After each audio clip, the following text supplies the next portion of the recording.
Amber Downs from the Maitland Public Library, and today I'm here to tell you about our Maitland Public Library dessert recipe booklet that we're putting together in December. Although we'll be unable to hold our usual holiday events here at the library, we wanted to find a way for the community to gather together and share some of their favorite recipes. This year, we'll be collecting dessert recipes from the community that we can then compile together into a booklet to share with everyone.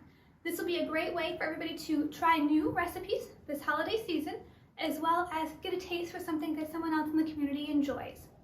I'm asking you to submit to us on our website, maitlandpubliclibrary.org, your favorite dessert recipe. This could be maybe a holiday cookie, it could be a cake, a pie, something that you like for any time of year, or maybe a special recipe that your family really loves.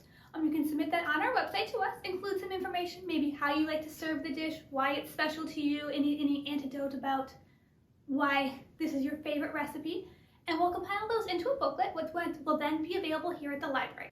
The submission deadline for recipes is December 10th, so please go ahead and gather the recipe you'd like to submit and go to our website, maitlandpubliclibrary.org, and then you can submit it for publication. The booklets will be available December 13th. That way you'll have plenty of time to get ingredients if you want to make something for the holiday season.